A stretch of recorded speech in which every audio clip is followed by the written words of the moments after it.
আসসালামু আলাইকুম, সবাই কেমন আছেন? আলহামদুলিল্লাহ আমি ভালো আছি। আজকে আমার মিনি কিচেনে কি হবে দেখে তো অবশ্যই বুঝে গেছেন।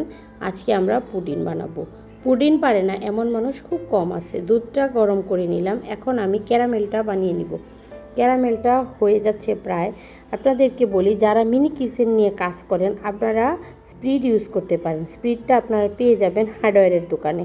আমি যে কত খোঁজাখুঁজি করছি, মানে নাম না জানলে যাওয়া হয় আর কি। আমি এক আপুর ভিডিওতে দেখছিলাম যে আপু এরকম স্পিড দিয়ে রান্না করে, উনি যে কি স্পিড অয়েল বলছিল, আর স্পিড অয়েল খুঁজতে খুঁজতে আমার জীবন হালুয়া।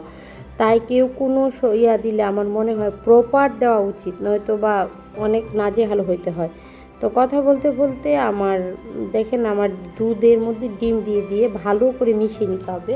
আমার কাছে কাঁটা চামচ দিয়ে করতে হয়েছে, কারণ ছোট নাই, তাই আমি কাঁটা চামচ দিয়ে করছি। আমি মিনি কিচেন মাত্র শুরু করছি, তো অনেক ছোট ছোট জিনিস আমার এখনও কেনা বাকি আছে। আস্তে আস্তে অবশ্যই সব হয়ে যাবে। তো প্রায় পানিটা গরম হয়ে গেছে। এখন আমরা এটা পানিতে বসিয়ে দিব। একটা ছোট কাপড় দিয়ে নিছি, এখন বসাইতে গিয়ে দেখি একটু কাত হয়ে যাচ্ছে, মনে হচ্ছে একটু ভার কিছু দিতে হবে। তাই এটার উপরে আমি ছোটোখাটো একটা পাথর, বড় একটা পাথর দিয়ে দিলাম। আর ধোঁয়াটা যদি বের হয়ে যায় তাহলে দেখা যায় সময় লাগবে হইতে, যাতে ধোঁয়া না বের হইতে পারে। দেখেন ইতিমধ্যে আমার পুডিং রেডি হয়ে গেছে, একদম ফ্রেশ। কাঠি দিয়ে গুঁতা দিয়ে দেখলাম একদম ফ্রেশই আসছে। দেখেন সাইডের কালারটা তো উঠি দিচ্ছে, ভালোই হয়েছে মনে হয়, তাই না? একটু ফ্রিজে রাখলাম, এখন দেখি কি হয়। টেন টেন, কেমন হইলো দেখি। উঠ না রে বাপ, আরে উঠ না, এই তো উঠে গেছে। সুন্দর না? ওরে বাবা, আমি যখন বড় পুডিং বানাই তখনও তো কালারটা এত সুন্দর। কার কার পুডিং পছন্দ অবশ্যই কমেন্টে বলে যাবেন।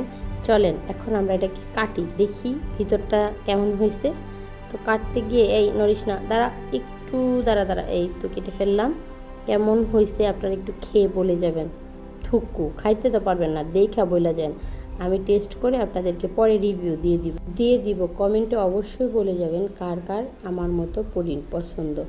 পুডিংটা ছোট্ট হইলেও দেখতে যে কি কিউট লাগতেছে, আমি তো সরাসরি দেখতেছি, আমি বুঝতেছি ওর চেহারা যে কত সুন্দর হয়েছে।